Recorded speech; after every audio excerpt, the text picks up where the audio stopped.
Vamos a empezar, Baltasar, ¿te parece? Empezamos el seminario. Me, me parece muy bien. Te pediría si pudieras activar la webcam, en la barra de menú Ya del estamos, Adobe Connect. Vas a ver. Ahí, estamos. perfecto. Bueno, entonces, François, te Perfecto. dejo presentarla como corresponde y comenzamos. Muy buenos días, Carolina. ¿Estás en Lima? Sí, en Lima. Ok, entonces estamos a pocos kilómetros, pero presentes en esta magnífica sesión del seminario. Ya van más de 26 participantes. Entonces, un gran saludo para todos, muy buenos días a todos. Y le voy a presentar brevemente a Carolina. Ella es economista, magíster en economía agraria por the Pennsylvania State University en los Estados Unidos y bachiller en ciencias sociales, con mención en economía por la Pontificia Universidad Católica del Perú.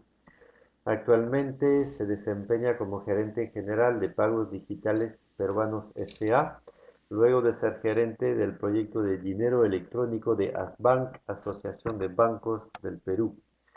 Preside el Consejo de Administración de Fundación Bacus, es miembro del directorio de colegios peruanos, Innova School, del Consejo Asesor Internacional de RIMISP, Centro Latinoamericano para el Desarrollo Rural, del Executive Committee CGAP, the Consultative Group to Assist the Poor, e integrante de la Comisión Consultiva para la Estimación de la Pobreza y otros indicadores del país dependiente del INEI. Estamos realmente muy contentos de tenerte, Carolina, con nosotros, con todas las actividades que tú tienes en en tu fructífera vida profesional. Carolina Trivelli fue ministra de Desarrollo e Inclusión Social entre los 2011 y 2013 en Perú, ex directora general del IEP, Instituto de Estudios Peruanos. Ha sido miembro del directorio de CEPIA, el Seminario Permanente de Investigación Agraria, del Consejo Directivo de la Sociedad Peruana de Derechos Ambiental y del Consejo Consultivo de Desarrollo Rural, de la Presidencia del Consejo de Ministros. Ha sido presidenta de CONDESA, que es el Consorcio de Desarrollo de la Ecorregión Andina, y de ese Seminario Permanente de Investigación Agraria. Se ha especializado en temas de políticas sociales, pobreza rural, inclusión financiera y desarrollo rural. Ejerció la docencia en la Pontificia Universidad Católica del Perú y en la Universidad del Pacífico. Actualmente es columnista de Perú 21, que es uno de los mayores periódicos locales acá en Perú. Bueno, Carolina, sin más, te dejo la palabra. Bienvenida, bienvenidos todos a nuestro seminario y adelante para interpelarnos sin miedo, porque ya no hay tiempo para el miedo. Muchas gracias por estar aquí. No, muchas gracias a ustedes, gracias por la oportunidad y la invitación. Lo que quiero hacer es tomar el ejemplo de la creación del Ministerio de Desarrollo e Inclusión Social en el Perú para abrir la discusión de qué tipo de políticas sociales, qué tipo de desafíos en materia de política social se requieren y cómo hay un espacio que yo veo muy claro para la universidad en ese proceso, ¿no? Entonces, rápidamente, sobre todo para los colegas que no son peruanos, contarles un poquito de la historia de la creación de este nuevo sector. Es un ministerio que se crea en el 2011, cuando el presidente Humala asume el gobierno, y contarles un poquito de dónde viene la lógica y cuáles son los desafíos para un ministerio social que busca ser mucho más que un ejecutor de programas sociales, sino realmente dar lineamientos para lograr políticas que promuevan la inclusión y el crecimiento. Eh, partir reconociendo que nada de lo que les digo comenzó en el 2011 cuando se crea el ministerio, por supuesto. En el Perú hay una larguísima historia de programas sociales. El primer programa social del que yo tengo conocimiento es un programa que se llamaba Gotas de Leche en el gobierno del presidente Leguía a inicios del siglo XX, que lo que buscaba era generar esquemas de apoyo y de soporte para asegurar la nutrición con leche materna para los niños pequeños. Han habido y siguen habiendo programas sociales en muchos sectores, en muchos sectores y niveles de gobierno del sector público, y muchos de estos programas son hechos con las mejores intenciones, no siempre con los mejores resultados, pero el mayor desafío de las políticas sociales en el Perú, y creo que en casi todos los países del mundo, hoy día es cómo lograr una acción articulada, una acción coordinada, que va más allá de la idea de pongámonos de acuerdo en que, no sé, yo construyo carretera y otro construye puentes. En realidad el desafío es construir la carretera y el puente de modo tal que lleguen de manera complementaria al mismo lugar en el mismo tiempo, y con eso realmente generen un cambio en favor de la población que atienden. En el caso peruano, el tema de la coordinación en las políticas sociales es un tema que ya tiene 20 años. El primer esfuerzo sistemático de coordinación, perdón, hay un error, no es en el 94, es en el 2004, es la creación de la Estrategia para la Superación de la Pobreza en el gobierno del presidente Toledo, donde se confió en que si teníamos una estrategia nacional, le encargábamos a cada sector que se alineara a esa estrategia nacional y que desde su sector contribuyera a esa estrategia. Lo que pasó fue que no pasó nada, nadie coordinó con nadie, cada uno puso en su plan sectorial hacer más de lo mismo, confiando que eso aportaba a la superación de la pobreza en el marco de esa estrategia nacional. No funcionó, eso no es suficiente. En el gobierno del presidente García, el gobierno pasado, se hizo una estrategia bastante más sofisticada, con tres prioridades. Solo se logró trabajar en la primera, que era la lucha contra la desnutrición crónica infantil, pero ahí sí se logró generar un esfuerzo de articulación interesante sobre el cual el MIDIS ha construido. En el marco de la estrategia Crecer, en su eje 1 de lucha contra la desnutrición, se trabajó un modelo de cambio, un esquema en el cual se reconocía quién debía hacer qué para lograr el objetivo final, que era la reducción de la desnutrición crónica infantil. Y se identificaron acciones en una cantidad importante de sectores que iban desde vivienda y agricultura hasta educación y salud. Y eso permitió establecer una línea de quién debía hacer qué primero, quién debía venir después, para avanzar en la meta predefinida, que era la lucha contra la desnutrición. En ese mismo gobierno, además, se dio un esfuerzo grande por reducir programas sociales, en el cual no se cerró ningún programa, pero sí se pusieron programas que hacían más o menos lo mismo juntos.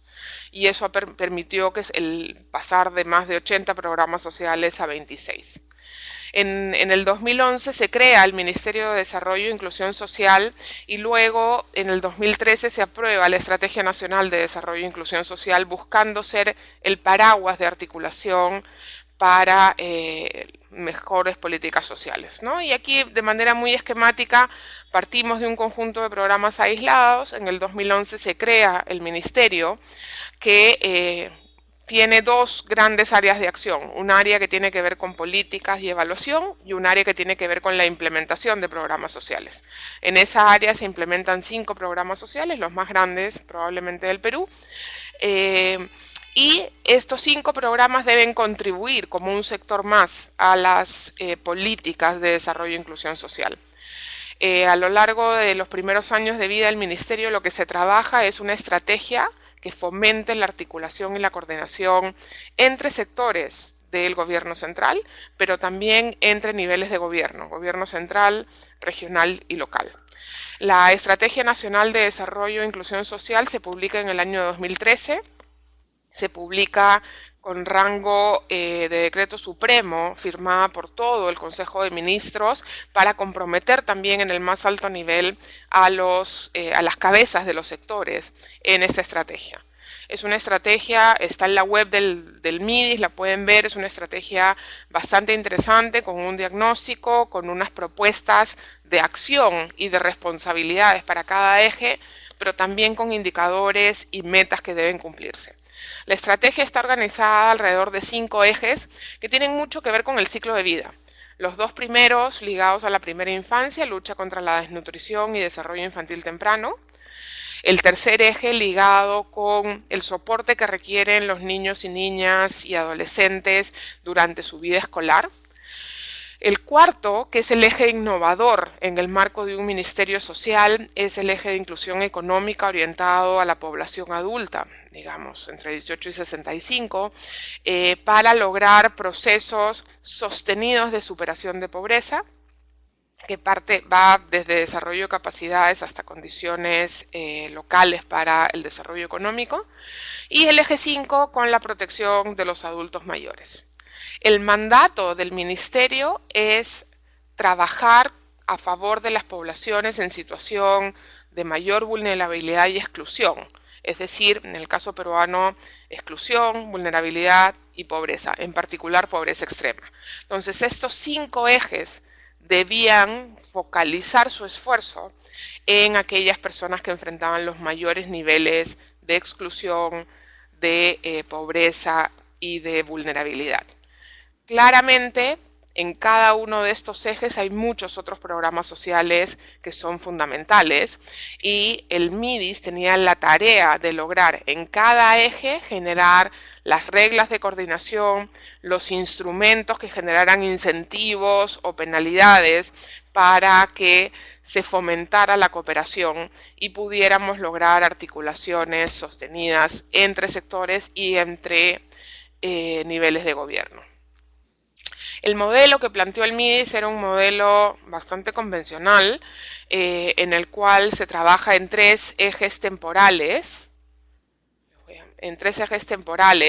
en distintos momentos del tiempo. En el corto plazo, básicamente para asegurar el alivio temporal, es decir, población, por ejemplo, pasando hambre, que requiere un apoyo del gobierno, debe recibir aquella ayuda que nos permita asegurar que estamos en una senda de disminución del hambre, disminución de la pobreza extrema.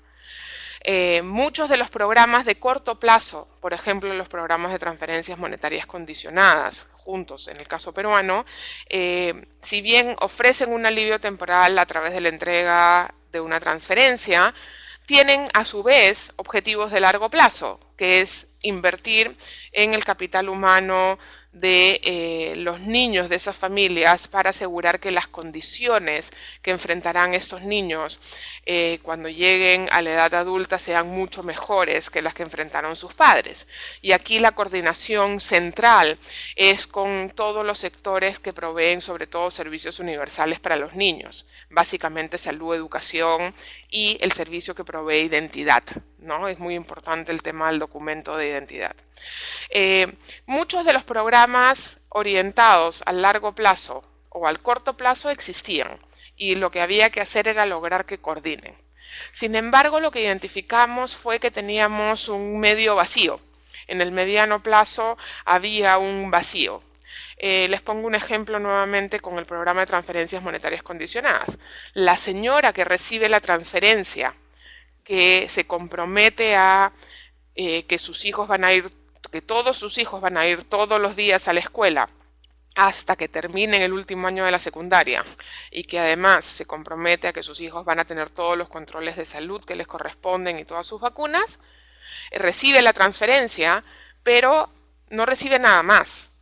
Entonces, lo que se planteó fue que era necesario generar programas complementarios de desarrollo de capacidades, de generación de nuevas oportunidades para esas personas que estaban recibiendo ya programas sociales, para lograr que complementariamente al programa que recibían, lograran insertarse en una senda de superación de pobreza. Y ahí nos concentramos en 2 grandes líneas de acción. Una, favorecer esquemas de generación de ingreso autónomo, es decir, ingreso independiente propio, pero también incrementar el acceso de esas familias más pobres y vulnerables a un combo de infraestructura básica. Una de las cosas que encontramos en el diagnóstico fue que muchas de las familias que estaban recibiendo los programas de alivio temporal o que estaban relacionadas con el Estado a través de servicios universales, en realidad enfrentaban situaciones de altísima vulnerabilidad o de restricciones en oportunidades porque tenían solo parte de la infraestructura que necesitaban. Tenían electricidad y agua, pero no tenían desagüe ni camino, ¿no? Y está demostrado que el combo completo es el que realmente genera una plataforma que permite no solo la generación de ingresos, sino la articulación con otras iniciativas. Entonces, la lógica del MIDIS fue trabajar en estos 3 ejes temporales, corto, mediano y largo plazo, con programas complementarios entre sí. Y eso ya exigía un esfuerzo de coordinación al interior del sector. Pero reconociendo además que sobre todo para los ejes de mediano plazo y de largo plazo necesitábamos coordinar con otros sectores, que los proveedores de los programas que debían complementar el esfuerzo desde el Ministerio Social venían de otro lado y por ello había que crear instrumentos para la coordinación, para la articulación. El objetivo era llegar con más al mismo lugar al mismo tiempo, ¿no? Llegar todos juntos. Y eso suena muy fácil y es muy difícil. Entonces ahí se planteó un desafío muy interesante. Lo siguiente que se hizo, que fue muy importante para clarificar lo que iba a ser el MIDIS y por qué era importante la coordinación, fue definir una población emblemática. Si bien hay personas en situación de pobreza y vulnerabilidad en todos lados y en todos los segmentos, había que definir cuál debía ser la población que debía ser prioritariamente atendida por el Ministerio y por esta integración de programas que debían llegar todos juntos y a la vez. Lo que hicimos fue definir una categoría que llamamos población en proceso de inclusión, definida como todos los miembros de aquellos hogares que lograran, que cumplieran que enfrentaran 3 de 4 circunstancias, ninguna elegida por ellos, por supuesto. Ruralidad, que en el Perú quiere decir vivir en un centro poblado de 400 viviendas o menos, o sea, es muy rural, muy disperso. Pobreza, estar en el 20% más pobre del Perú. Vivir en un hogar con lengua materna distinta al castellano, es decir, con ascendencia indígena, o vivir en un hogar en el cual la madre o la jefa de hogar tiene como máximo nivel educativo primaria. Cualquier hogar en el cual se cumplieran 3 de estas 4 circunstancias iba a ser considerado un hogar en proceso de inclusión y todos sus miembros parte de esta población. Es una definición gruesa, teórica, no es una definición con criterio de focalización, sino con criterio de identificación de prioridades. Lo que encontramos, y lo pueden ver en el gráfico, es que el grueso de la población en proceso de inclusión se encuentra en la sierra del Perú, en particular en la Sierra Sur, pero también con mucha importancia de departamentos de la Sierra Norte. La sierra claramente era el lugar donde debíamos concentrar nuestros esfuerzos, ¿no? Tanto de provisión de infraestructura, de provisión de programas sociales, pero también de llevar los programas complementarios. Lo que marca la línea celeste es cuánta de la población de una región cumple con estos criterios. Y eso es bien importante porque tenemos 2 casos muy importantes, Huancavelica y Apurímac, que son 2 departamentos del Perú, 2 regiones del Perú, donde más del 60% de la población de la región califica como población en proceso de inclusión. Por lo tanto, debían ser regiones también prioritarias, si bien no eran las que tenían la mayor cantidad de población que debíamos atender, sí las que eran básicamente poblaciones como región que requerían un apoyo.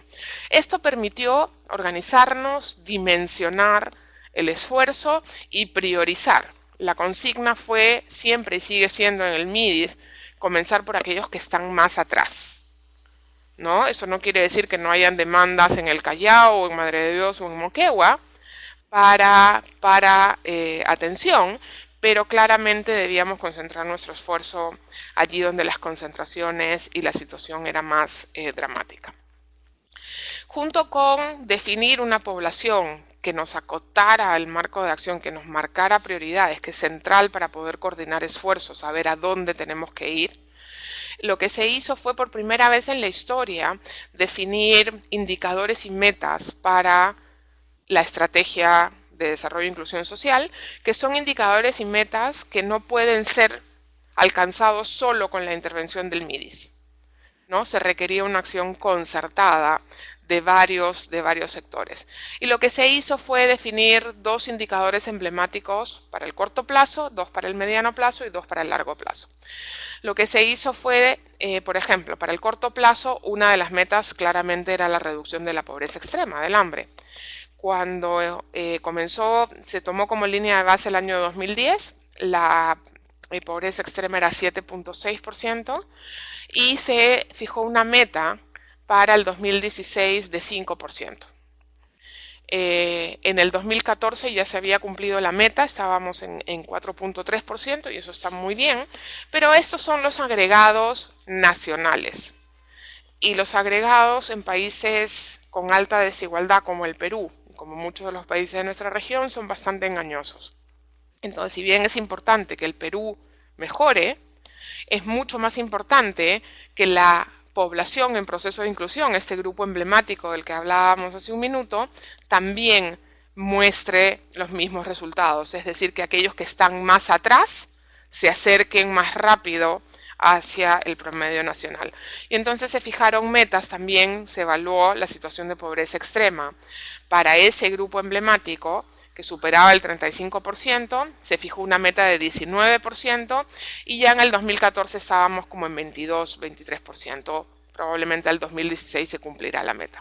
Entonces, para cada uno de los ejes se generaron medidas y metas que obligaran a que los sectores tuvieran también que hacer su aporte y que pudiéramos mostrar, si no se lograban avances, quién estaba fallando en este proceso de coordinación.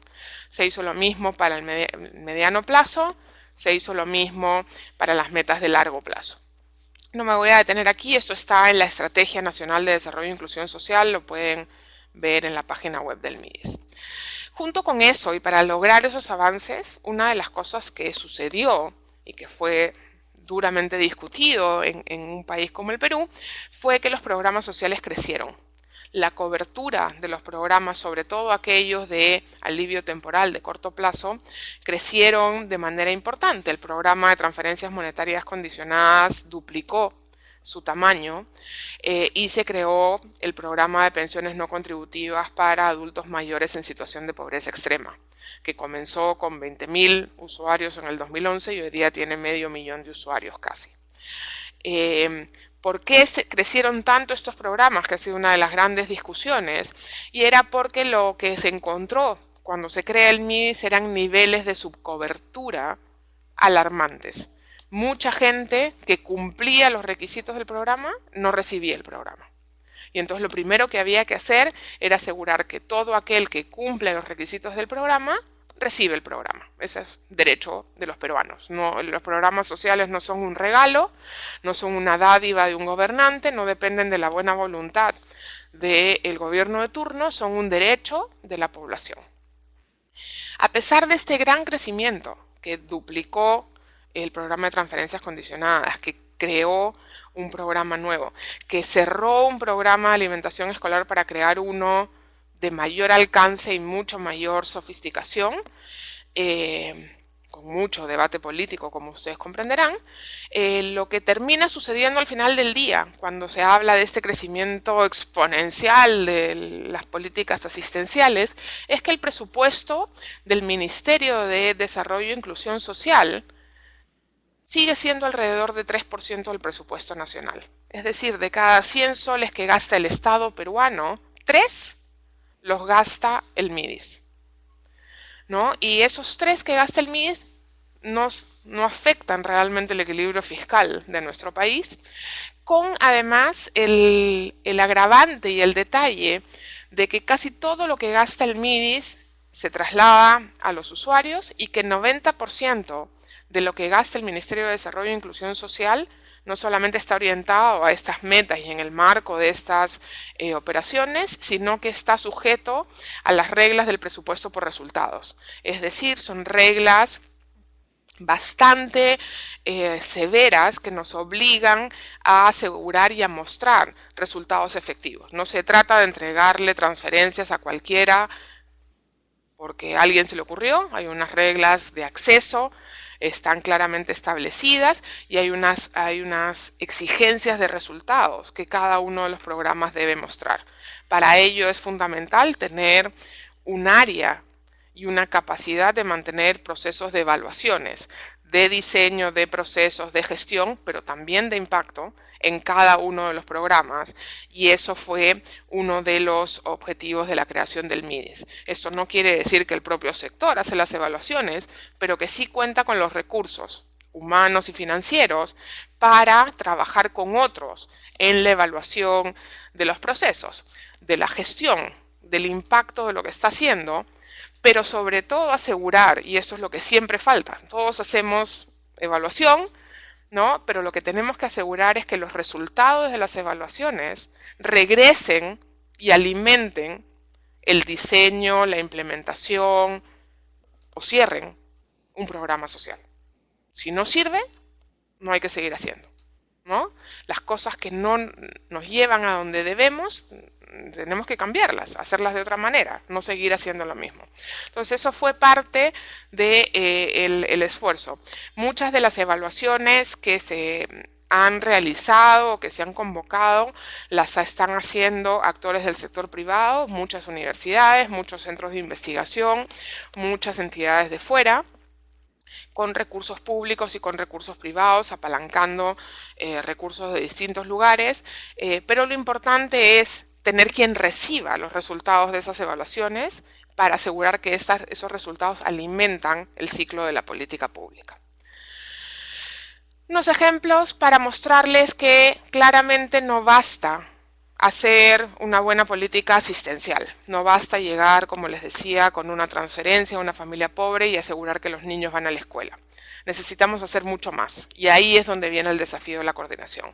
Necesitamos trabajar con el sector de educación para asegurar que la escuela a la que asisten esos niños sea una escuela de calidad, que tenga materiales, que tenga profesor, que se preocupe por la realidad de esos niños. Necesitamos ocuparnos de que el puesto de salud cercano al que acceden esas familias tenga la dotación de vacunas, de multimicronutrientes, de especialistas que esa población requiere.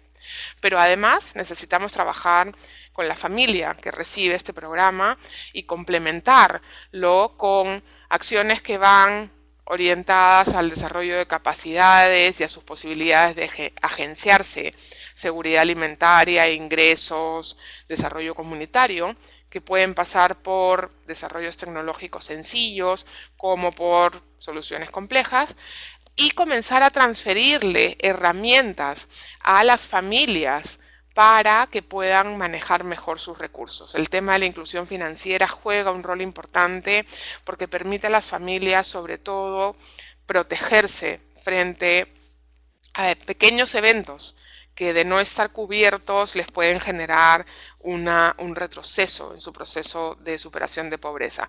En el caso peruano, todo el programa de transferencias monetarias condicionadas ha estado enmarcado en un proceso complementario de desarrollo de inclusión financiera a través del uso de cuentas de ahorro en el sistema formal, que ha tenido efectos muy interesantes en cómo las señoras comienzan a priorizar, a presupuestar, a planificar su vida y la de su familia, cómo ganan independencia, cómo esto tiene efectos en la reducción de violencia familiar y un conjunto de otros sectores. Entonces, esto para darles un ejemplo del tipo de coordinaciones, incluso alrededor de programas muy puntuales que hay que lograr, que hay que potenciar, que hay que generar.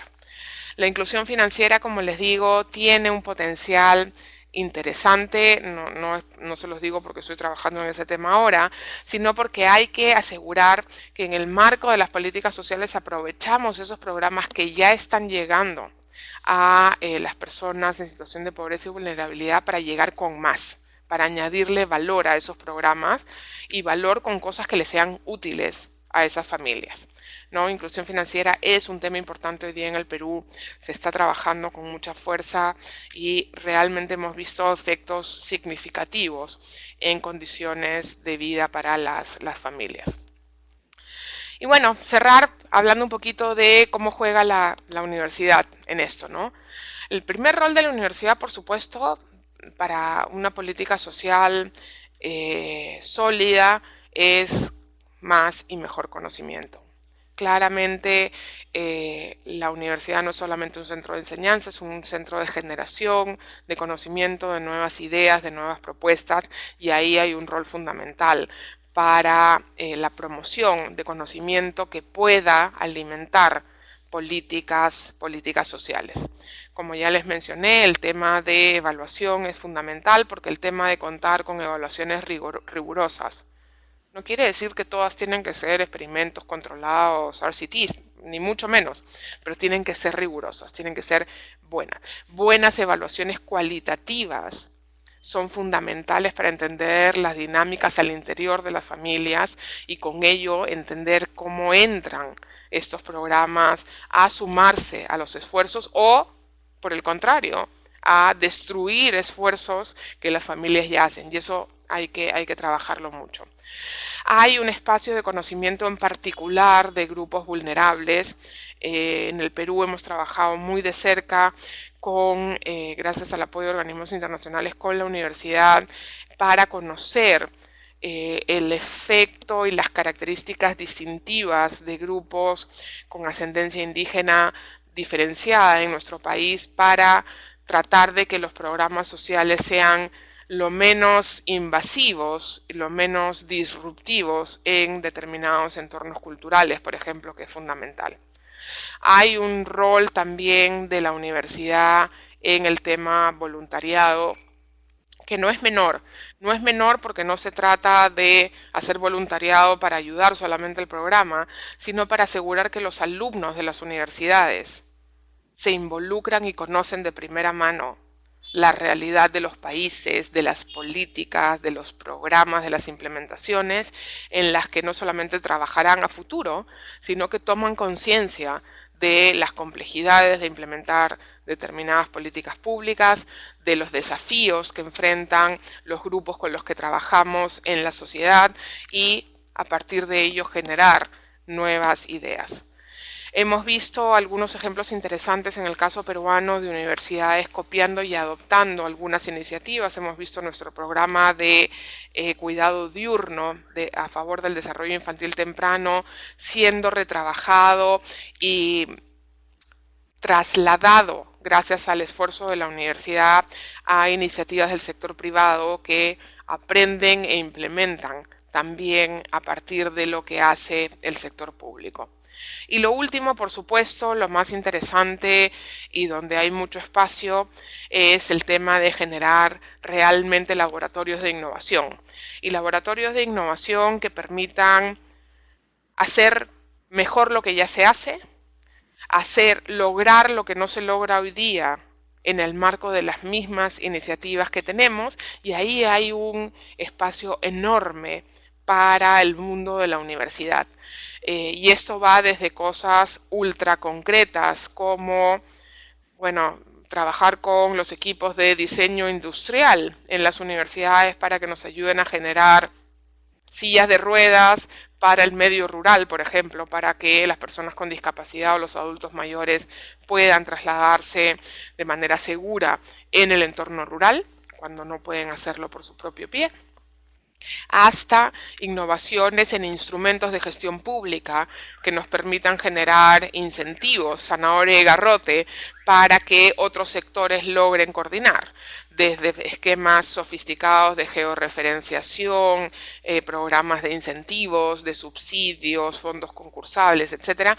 Mucho espacio para es fundamental para asegurar que las políticas sociales reciben insumos de la universidad que nos permitan realmente continuar en una senda de políticas sociales que mejoran.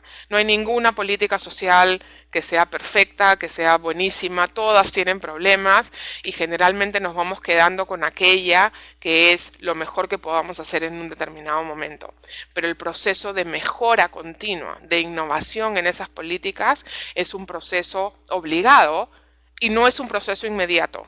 Y entonces, entre que se trata de probar una innovación en un esfuerzo piloto hasta que esa innovación escala y se vuelve parte de una política pública, de un programa social, se requieren 2, 3, 4 años de trabajo.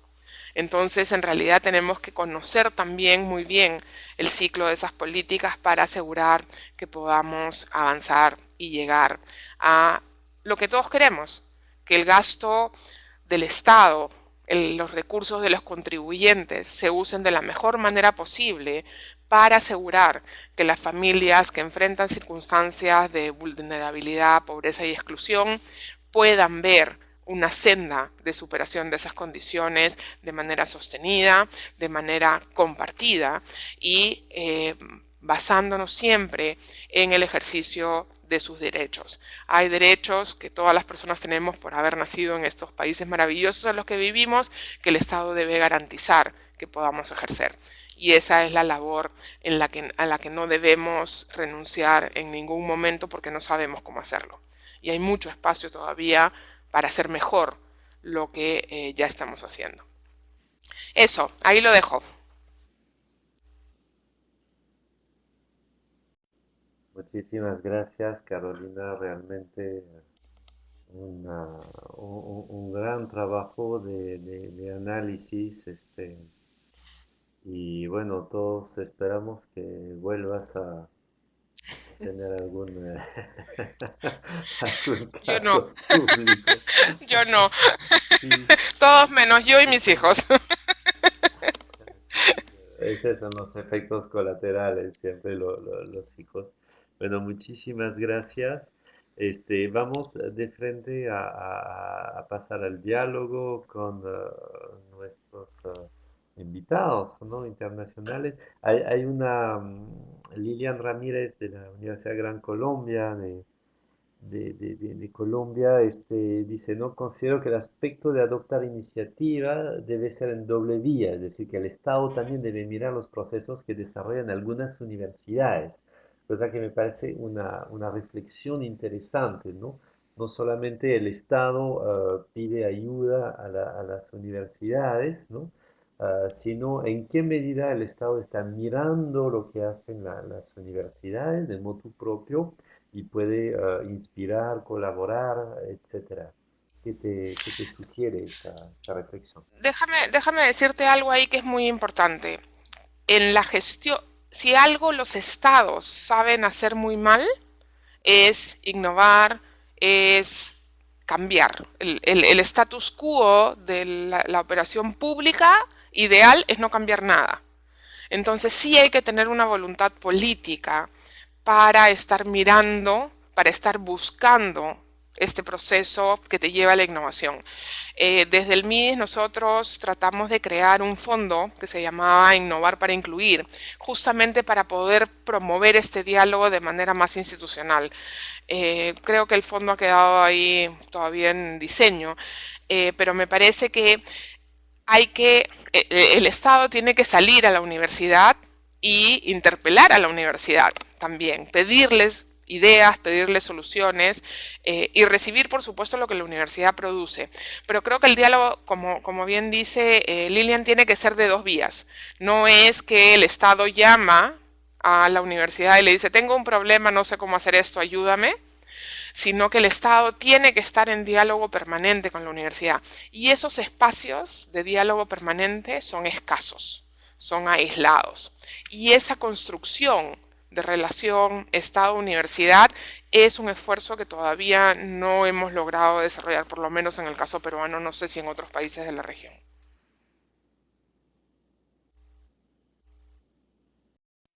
Muy bien, Carolina. Tenemos varias preguntas de Griselda de Argentina, de la Católica de Córdoba, que dice que estaba mirando la web del MIDIS mientras hablabas. Es la ventaja de estar en línea. Y su consulta es por el enlace que tiene esa web al portal de transparencia y pregunta si es una política del MIDIS como estrategia. A ver, hay unas reglas de transparencia que se deben cumplir sí o sí por todas las entidades públicas, que son mandatorias, las manda la ley. Por supuesto, algunos sectores las cumplen con más entusiasmo que otras. En el caso del MIDIS, y siendo un sector muy sensible, sobre todo para evitar el uso político de los programas sociales, se puso mucho énfasis en los temas de transparencia. Es más, durante los periodos electorales, en el caso de gobiernos regionales y locales, y ahora el próximo proceso electoral nacional, el MIDI genera una alianza con los organismos electorales para hacer vigilancia y evitar que desde el personal del ministerio hasta los políticos en determinadas zonas pretendan usar programas sociales en el marco de los procesos electorales, ¿no? Y eso es un tema que se ha ido desarrollando por necesidad frente a la permanente amenaza de politizar, ¿no? Un candidato a alcalde que dice, bueno, si yo gano, voy a traer tal programa social al distrito. No tiene cómo hacerlo, ¿no? Hay que informar a la población de eso. Y hay que sancionarlo como candidato porque no puede hacer eso. Pero también tenemos casos de, no sé, personal local que amenaza a la gente o incentiva a la gente que si no votan por tal o cual candidato podrían salir del programa. Entonces hay un esfuerzo de construcción de ciudadanía y de ejercicio del derecho al programa social que todavía está muy débil y necesitamos mucho esfuerzo desde el sector público para asegurar que las personas que reciben un programa social sepan que lo reciben por derecho, no porque alguien les hizo el favor, ¿no? Y eso es muy importante para cambiar la lógica del programa social y de la relación Estado-usuario de programa social. Muy bien, efectivamente este enfoque de derecho y no de limosna o de favor, ¿no? Es algo muy importante que subrayar a nivel ético en América Latina. Tenemos a Vilma Peña de la UNED de Costa Rica, que ella pregunta por ese elemento fundamental que es el tema de la identidad. Y también tenemos otra pregunta de Yuribia que pregunta cómo se previene ese etnocidio posible, ¿no? Hablaste de esos grupos marginales que tienen obviamente una cultura muy diferente a la occidental, a la urbana, a la moderna. Entonces, ¿cómo se gestiona este aspecto? A ver, ese es un tema sumamente complicado. El ministerio tuvo que desarrollar unos lineamientos de accionar intercultural para asegurar que todos sus programas los respetaran. Hay programas que son programas, digamos, estándar, empaquetados, como los programas de transferencias condicionadas, ¿no? Le entrego un dinero a la familia y le exijo que sus niños vayan a la escuela y a la salud. El mayor desafío ahí no está ligado al programa, sino al asegurar que la escuela es intercultural bilingüe, que el centro de salud respeta la salud intercultural, ¿no? Y se logra un círculo virtuoso. Si no, el programa no tiene ningún efecto. Estás haciendo una transferencia y no tienes más que hacer. Pero hay otros programas en los cuales sí hay que generar mecanismos especiales que le den suficiente flexibilidad al programa para adaptarse a la cultura del grupo con el que se está trabajando. Y en el caso de programas de desarrollo de capacidades, eso es fundamental. Porque de no hacerlo así, no solamente no se tiene ningún efecto, sino que más bien se puede estar generando un mal al usuario en vez de un bien. Entonces hay que tener una combinación de programas estos enlatados, tipo las transferencias monetarias condicionadas, con programas que tengan mucha mayor flexibilidad para la adaptación a las condiciones locales. El programa de desarrollo productivo, digamos, que implementa el MIDIS, tiene una versión distinta para la población en la sierra del Perú que para las poblaciones de selva. No solamente porque las condiciones productivas, geográficas, climáticas son distintas, sino porque las reglas culturales asociadas a los distintos emprendimientos productivos son totalmente distintas. Y eso es fundamental, y eso no se puede hacer desde el centro, no se puede hacer desde una oficina en el ministerio, se tiene que hacer en el campo y generando los mecanismos que permitan que se recoja lo que requiere el campo y eso se puede implementar en el marco de las políticas, ¿no? Eso tiene un rol fundamental en lo que se tiene que hacer, ¿no?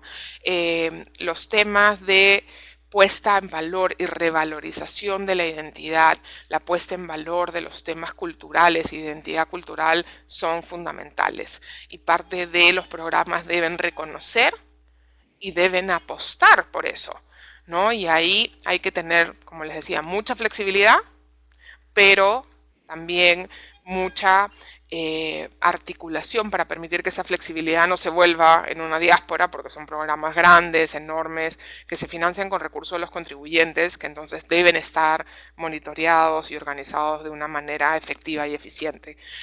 Por ejemplo, en el caso del programa de pensiones no contributivas, es un programa que va a adultos mayores en situación de pobreza extrema. Uno de los dramas que encontramos cuando comenzó ese programa fue que un porcentaje muy importante de los adultos mayores en situación de pobreza extrema viviendo en zonas rurales vivían solos o con otro adulto mayor en la misma situación. Entonces, una de las acciones que el programa implementó allí donde habían culturas organizadas alrededor de la vida más comunitaria fue generar nuevos vínculos, reconstruir vínculos comunitarios entre esos adultos mayores y su comunidad para que los cuiden, los vigilen, sepan cuando no están, sepan cuando faltan, pero a la vez para que estos adultos mayores puedan apostar y apoyar a mantener algunas tradiciones, algunos conocimientos, algunas experiencias, reforzar la identidad cultural de esas mismas comunidades. Entonces se ha generado una simbiosis muy interesante a partir de una constatación muy sencilla de la intervención de un programa.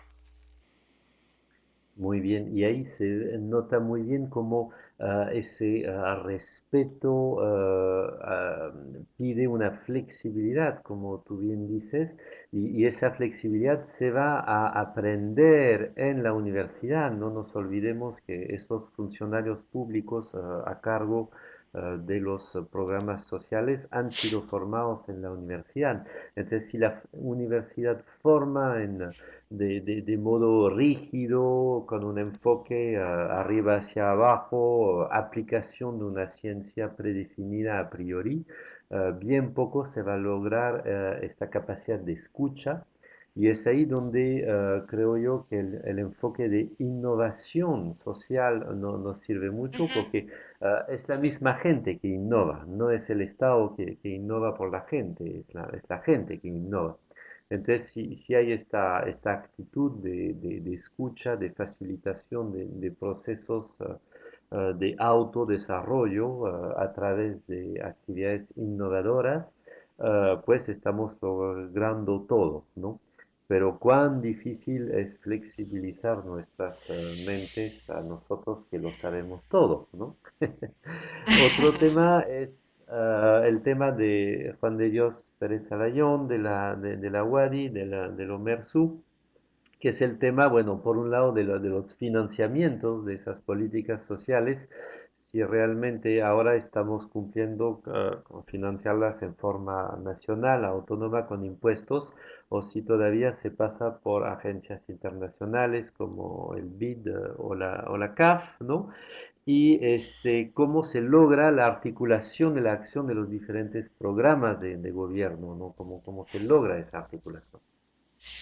A ver, en el caso peruano, el íntegro de los programas sociales son financiados con recursos locales, con dinero de los contribuyentes.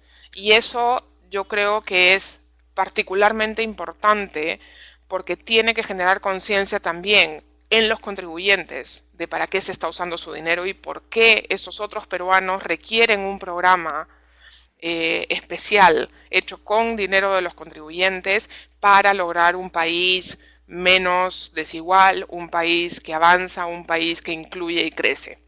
Y el involucrar a aquellos que no participan de la política social en la política social creo que es un aspecto fundamental para la construcción de ciudadanía en este país.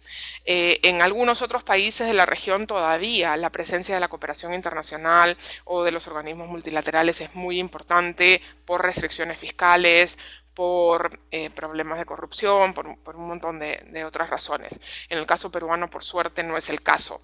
Los recursos de entidades como el BID o como el Banco Mundial o la CAF o el FIDA o la FAO o Naciones Unidas se utilizan básicamente para desarrollos de innovaciones, para contratación de asistencia técnica, de esfuerzos de colaboración sur-sur, sobre todo donde hay mucho para aprender. ¿Cómo se logra la coordinación? Esa es la pregunta de los 1.000 millones. Nosotros ensayamos algunas innovaciones y algunos mecanismos para lograr esta articulación. Les voy a poner dos ejemplos muy sencillos. Generamos, por ejemplo, un fondo de recursos, una bolsa de dinero depositada en el Ministerio de Economía que se asignaba a partir de decisiones y a propuesta del Ministerio de Desarrollo e Inclusión Social para la construcción de infraestructura. No la gastaba el MIDIS. El MIDIS le tomaba dinero de esa bolsa y se lo entregaba al sector correspondiente para llevar una infraestructura a un lugar determinado. ¿Por qué? Para completar este combo de infraestructura. Entonces encontrábamos un centro poblado donde había agua, había electricidad, había desagüe, pero no había telecomunicaciones. Entonces lográbamos de ese fondo financiar que se jalara la línea de telecomunicaciones a ese centro poblado para completar este combo de infraestructura, cerrar brechas de infraestructura. Eso con la idea de cambiar las prioridades de los sectores de infraestructura, es decir, darles el incentivo. Aquí tengo el dinero, llévame el servicio allí donde yo lo necesito, donde la población con la que yo trabajo lo necesita. Eso ha funcionado bastante bien, todavía hay cosas que ajustar, creo, en ese mecanismo, pero ya es un primer paso, dándole un rol articulador a un sector como el MIDIS de una cosa que no es de su competencia, provisión de infraestructura básica. Un segundo ejemplo de mecanismo es en el marco del MIDIS, un segundo mecanismo, que es el más importante, es la estrategia nacional, ¿no? Que articula esfuerzos y metas de todos los sectores, ¿no? Pero eso es una articulación, digamos, de alto nivel que no siempre baja a los sectores que implementan de manera efectiva. Y un tercer ejemplo es el Fondo de Estímulo al Desempeño, por ejemplo, en el cual el MIDIS entrega recursos complementarios a niveles subnacionales de gobierno para asegurar que cumplen con éxito alguna de las tareas que son fundamentales para lograr los objetivos que se ha planteado el ministerio, ¿no? Por ejemplo, se encontró que uno de los puntos críticos para temas de vacunación y de lucha contra la anemia era que el Ministerio de Salud entregaba a las direcciones regionales de salud los recursos, las vacunas, los multimicronutrientes, pero los gobiernos regionales responsables de estas unidades regionales de salud no siempre tenían presupuesto y logística para distribuir esos recursos desde ese centro regional a las postas, a los centros de salud donde tenían contacto con la población. Entonces, se premia hoy día a quienes lo hacen bien con un recurso adicional, tanto que puede ser utilizado para recursos humanos como para pagar parte de esa logística. Entonces eso ha permitido lograr una coordinación, poner en la primera línea de agenda de la relación con gobiernos regionales un proceso de distribución efectiva, ¿no? Entonces hay mecanismos y hay que explorar más. No tenemos mucha experiencia en mecanismos de coordinación interinstitucional, intersectorial o intergubernamental para asegurar que logremos esto que les decía al principio, llegar todos juntos con un paquete de servicios, de programas y de intervenciones a un mismo lugar, en el mismo momento, con los mismos usuarios. Eso es fundamental lo que mencionas, esta dificultad para articular los diferentes actores. Todo el mundo tiene en general buenas intenciones y lo quiere hacer y el activismo nos empuja a reempezar cada vez como si fuera la primera vez, ¿no? En lugar de tener un curso, un flujo de iniciativas co-responsables, ¿no? Por eso insistimos tanto desde el Observatorio Mexicano de Responsabilidad Social Universitaria de la importancia de considerar la responsabilidad social como co-responsabilidad, ¿no? Porque nos obliga a esta articulación.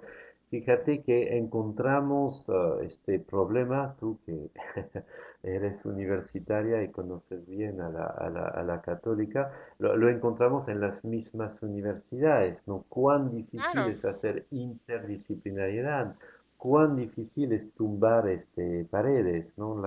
La vez pasada estaba en Montreal y ahí citaron un universitario que decía que la casa universitaria es una casa rara porque es el único edificio en el cual las divisiones interiores son más sólidas que las paredes externas, ¿no? Como si fuera muy fácil de vincularse con el exterior, pero muy difícil de vincularse entre nosotros. Entonces parece que hay una característica de nuestro saber y nuestro saber hacer que nos conduce a esa dificultad de sinergias y es sin duda uno de los temas que debemos trabajar, ¿no? Nos preguntan por experiencia de referencia entre vinculación universidad-estado en esos programas de lucha contra la pobreza.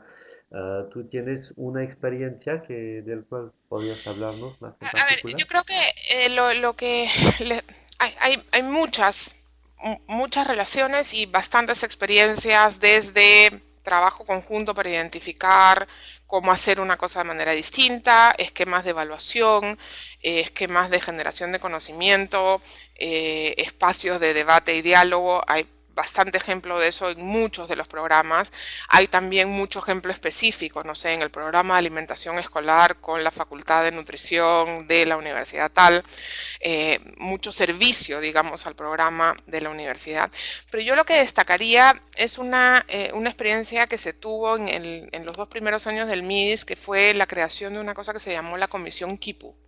La Comisión Kipu era una comisión formada por investigadores locales, 80% de ellos relacionados a alguna universidad, en la cual le pedimos a los investigadores que nos presentaran cuáles consideraban ellos que eran aspectos críticos de las políticas sociales que debían ser evaluados para mejorar dichas políticas, ¿no? En el primer año tuvimos una comisión Kipu muy amplia, participaron investigadores locales, conseguimos el soporte de investigadores de fuera para que actuaran como asesores también de la comisión. Se plantearon al final, quedaron 7 propuestas de evaluación que debían implementarse para que realmente pudiéramos mejorar políticas. 5 de ellas se iniciaron su proceso de evaluación. Las evaluaciones tienen procesos largos, o sea que todavía están en marcha. En el segundo año acotamos el ámbito de acción de la Comisión Kipu para restringirlo a una zona particularmente complicada para la implementación de políticas sociales, que es la zona del Valle del Río Apurímac, N y Mantaro, que es una zona afectada por narcotráfico, terrorismo, es una zona muy complicada, en permanente estado de emergencia. Entonces de nuevo, plantearon cuáles eran los temas que debían evaluarse, conocerse, desarrollarse para que pudiéramos mejorar la implementación de políticas sociales en la zona del BRAEM, ¿no? Entonces, creo que ese tipo de espacios también permiten una confluencia de las mejores capacidades de la universidad con las del Estado para iniciar procesos de trabajo conjunto orientados a lograr la mejora en la calidad de las políticas públicas, en particular de las políticas sociales. Ahí se ve muy bien cuál es el rol de la universidad. Tú dijiste el concepto clave, la mejora de la calidad en los programas sociales, ¿no? Muchas veces pensamos que nuestras universidades deben transformarse en pequeñas ONGs que van cumpliendo con su proyecto en comunidad, lo que es efectivamente importante porque esas aulas reales donde vamos con los alumnos para hacer aprendizaje y servicio son fundamentales para nuestro propio tema de formación interna, ¿no? Pero en cuanto a participación social, esa gran ayuda que la universidad puede aportar a las estrategias nacionales y locales de desarrollo y lucha contra la pobreza tiene que ver con el mejoramiento de la toma de decisión y el mejoramiento de la efectividad, de la calidad de esos proyectos. Y es ahí donde hay que pensar mucho más de lo que se hace en generación de conocimiento y generación de espacios de reflexión y quizás menos en activismo, en acciones de ayuda inmediata, ¿no? Déjame agregar algo ahí, y es que también hay una tarea fundamental para las universidades, para las organizaciones de la sociedad civil, de conocer el Estado. Tenemos por todos lados buenas ideas que no son aplicables a la función pública, que nos encantaría hacer un programa que sea muy sofisticado y que atienda a un determinado segmento llevando esta solución, pero que quizá no se puede hacer en el marco de las reglas presupuestales, fiscales, de transparencia del Estado, de no discrecionalidad. Hay un conjunto de reglas en la operación del sector público que deben ser conocidas por el sector privado. Y les pongo un ejemplo. Hay un programa muy exitoso que promueve generación de estos programas de desarrollo de capacidades para población rural en situación de pobreza extrema, que los logra insertar en una senda de desarrollo productivo, desarrollo comunitario, desarrollo personal, que logra insertarte en una senda de superación de pobreza extrema sostenida en el tiempo. Son muy buenos programas. Uno de los componentes claves de ese programa, por ejemplo, es esta suerte de coaching con la familia, ¿no? Atender a una familia, tener presencia, acompañarla en los momentos difíciles, apoyarla en los momentos positivos, etc.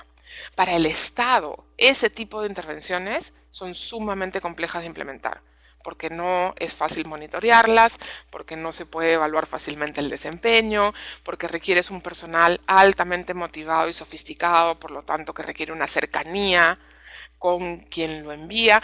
Hay un montón de complejidades, ¿no? A nosotros se nos tratamos de ver cómo incluir ese componente en un programa del MIDIS, desarrollado por una entidad que se llama FONCODES, que está básicamente llena de ingenieros. Entonces no se puede, no hay forma de que esto suceda. Entonces hay que también conocer cuáles son las restricciones que enfrenta el aparato público sobre el cual queremos incidir, intervenir, mejorar, apoyar, para asegurar que aquello que proponemos sea realmente factible. Si no, nos quedamos en cosas que suenan súper bien, pero que si no son fácilmente implementables o si requieren cambiar 5 o 6 normas que tienen que pasar por una reforma en el Congreso, bueno, van a demorar 5 años. ¿No? Y si no sabemos bien ese proceso, pensamos que es porque el funcionario público no es diligente o porque es un burócrata que no le importa nada. Y muchas veces las reglas de operación del sector público imponen restricciones severas a lo que sí se puede hacer. El sector público, a diferencia del sector privado, solo puede hacer aquello para lo que tiene mandato. Si en ningún lugar dice que tiene que hacer eso, no lo puede hacer, por más buena idea que sea, hasta que logre que en alguna norma se diga, usted puede hacer esto.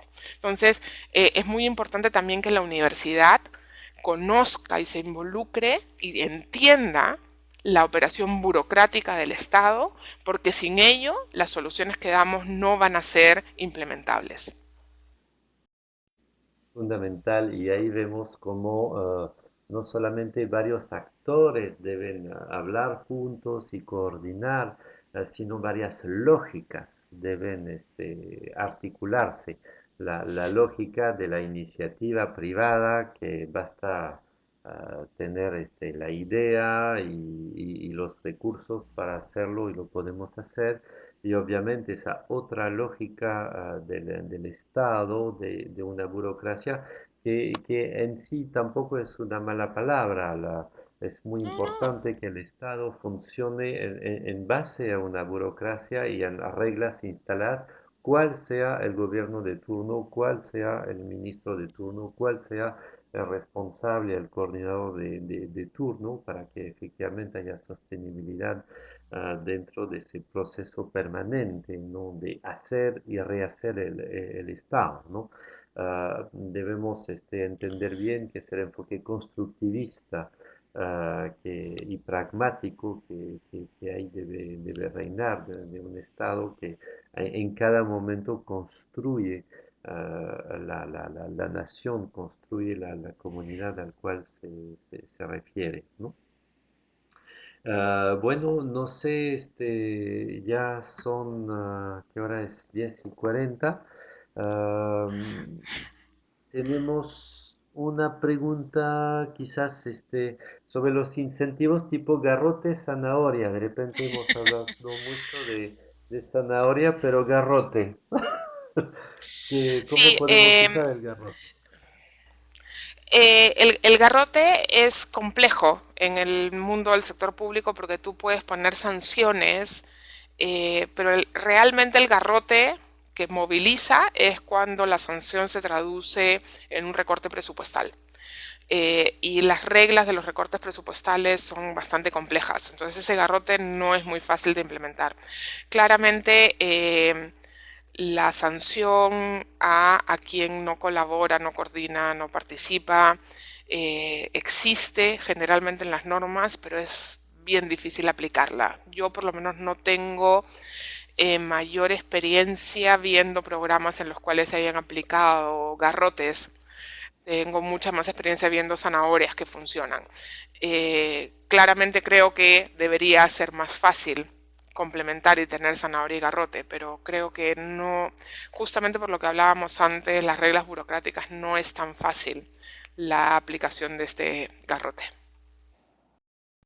Y ahí está lo que nos desespera siempre frente al rol del Estado, es que un Estado no puede desaparecer, ¿no? La empresa privada tiene un castigo inmediato del mercado si no logra alinear sus procesos con el entorno, ¿no? Mientras que el Estado, que actúe mal o que actúe bien, sigue existiendo, ¿no?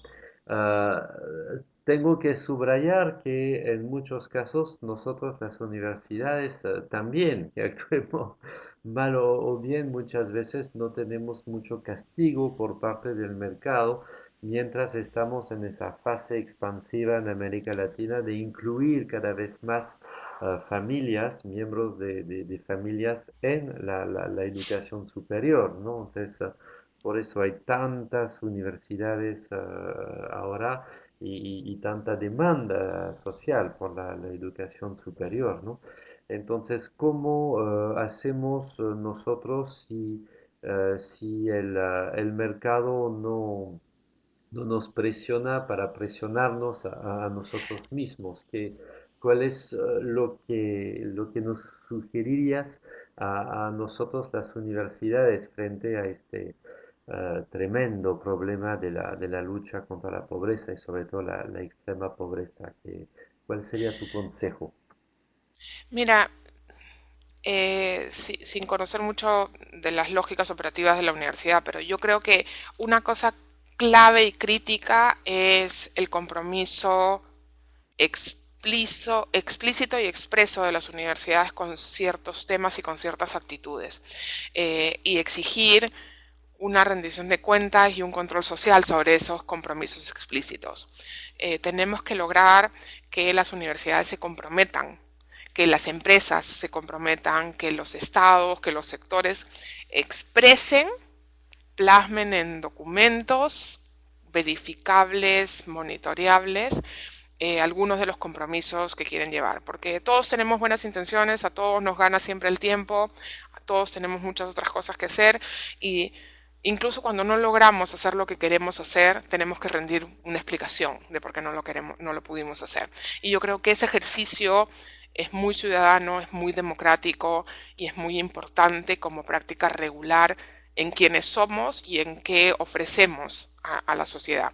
Entonces creo que más allá de los castigos más burocráticos o económicos, tiene que haber una sanción claramente reputacional por hacer compromisos y no cumplirlos, por hacer compromisos y cumplirlos y no decir nunca si los cumplimos o no. Y creo que ahí hay un espacio muy interesante de interacción de las instituciones, marcando el ejemplo de cómo comprometerse y rendir cuenta sobre los compromisos que uno hace.